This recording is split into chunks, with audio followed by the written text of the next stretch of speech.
The United States is principally interested in containing China. I don't think that most Americans understand it's not China's fault that it wants to be powerful. Will it lead to a hot war? You have a security competition taking place. It's an intense security competition, a zero-sum game. Mearsheimer has been a vocal proponent of the U.S. strategy to contain China. What is the endgame between China and the U.S.? You have spent some time in Beijing and interacted with many of the younger generation of the Chinese people. Have any interaction like this caused you to refine your views about China or China-US relations? Not at all. I have a simple theory about how the world works, and I believe that that theory has a lot of explanatory power. The United States is principally interested in containing China.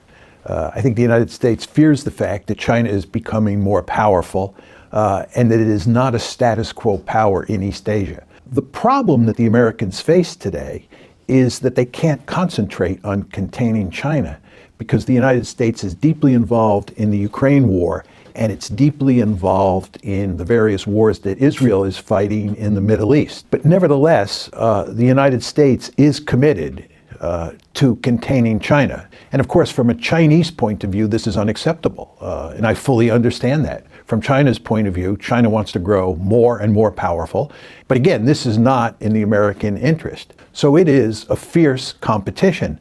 And as best I can tell, this is a competition that will last for many decades, if not the rest of the 21st century. The U.S. often framed the competition between China and U.S. as authoritarianism versus democracy. But in practice, the U.S. doesn't seem to care about democracy. It's not about ideology. There's no question about this. Look, the United States and China got along very well from 1991 to roughly 2017. The United States, in fact, pursued a policy of engagement toward China. There were very good relations between the two countries. What's changed is not the ideological nature of China or the United States. What's changed is there is now a shift in the balance of power. China is much more powerful. So the move away from a cooperative arrangement to a more competitive, and in fact an intensely competitive relationship, is not explained by ideology. It's explained by a shift in the balance of power.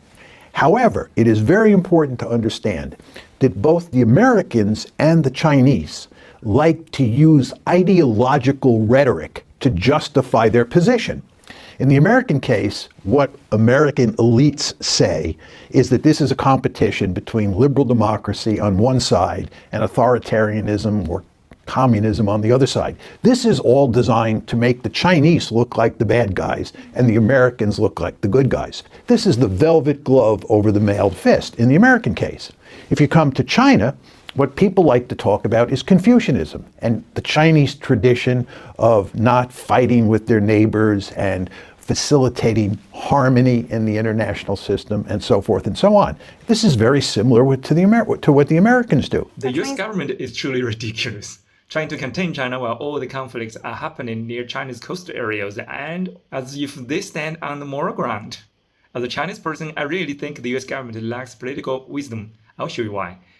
Back then, China was so poor, you couldn't stop its development. Now that China is the world's largest industrial nation, what exactly are you going to use to contain it? Competition between great nations should be like a great sportsmanship, not cheating just like trying to destroy the opponent. It shouldn't be that way, but honing your own skills. Just as a boxer doesn't poison their rival but refines their boxing techniques, both should strive to become historic benchmarks for the sport on the same stage in history. In this case, both China and the United States should try to be the glory of humanity history, not a shame.